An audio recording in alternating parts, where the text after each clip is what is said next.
Direction l'Elysée, on écoute Jean-Marc Ayrault à la sortie du dernier Conseil des ministres. Les élections présidentielles, qui est considérable.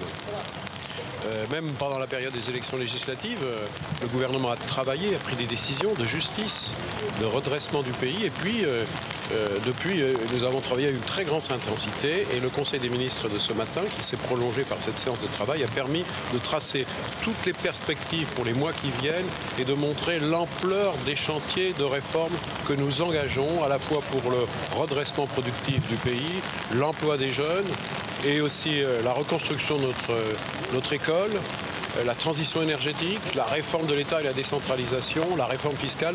Et ce Conseil des ministres prolongé a permis de faire le point sur l'ensemble de ces chantiers et surtout de montrer aux Français que le gouvernement travaille et que devant nous, nous avons encore plus de travail, mais nous sommes là pour contribuer au redressement du pays dans la justice. Et c'est bien à cela que nous voulons consacrer l'essentiel de notre énergie.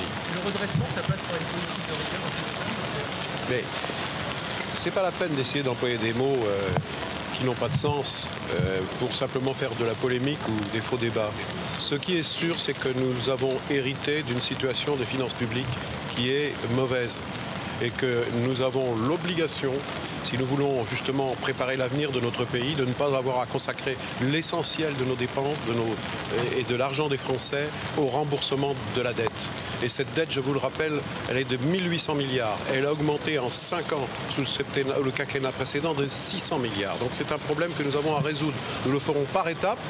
C'est pour ça que dès la loi de finances 2012 rectificative, nous avons contraint le déficit à 4,5%. Nous atteindrons 3% pour l'année 2013. Je vais d'ailleurs dans quelques instants signer les lettres de cadrage à tous les ministres.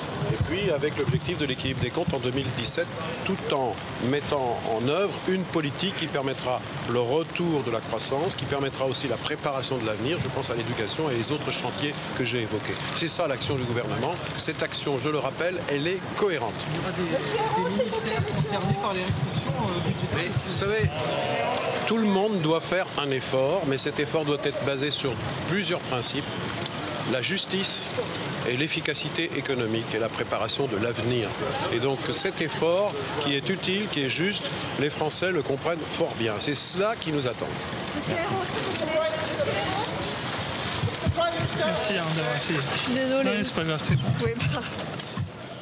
Voilà, intervention en direct du Premier ministre Jean-Marc Ayrault dans la cour de l'Elysée. C'était le dernier Conseil des ministres ce matin. Réunion suivie d'un séminaire gouvernemental, un déjeuner avec le chef de l'État. Jérémy Brossard, vous êtes sur place à l'Elysée pour BFM TV. Les ministres sont donc en vacances cet après-midi. Oui, vous le voyez, il commence à sortir. C'est donc la fin du séminaire gouvernemental. On vient d'entendre le Premier ministre Jean-Marc Ayrault. La porte-parole du gouvernement, Najat Belkacem, a expliqué que François Hollande était revenu lors de ce séminaire sur la jeunesse. Il a évoqué notamment les emplois d'avenir. Vous savez, ces 100 000 emplois qui seront créés par l'État, destinés notamment aux jeunes peu qualifiés. Ce sera d'ailleurs l'une des grandes priorités de la rentrée, donc de la session d'automne du Parlement. L'idée de ce séminaire, c'était de tracer les perspectives, donc les devoirs de vacances, mais aussi de dresser un bilan et de défendre les premières mesures du gouvernement et de répondre notamment à ceux qui trouvent que la session extraordinaire a été un petit peu légère. L'heure est donc aux vacances désormais.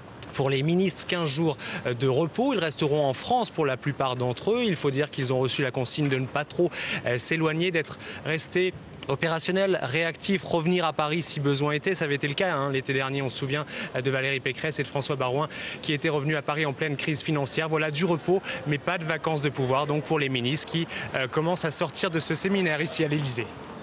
Merci beaucoup Jérémy Brossard.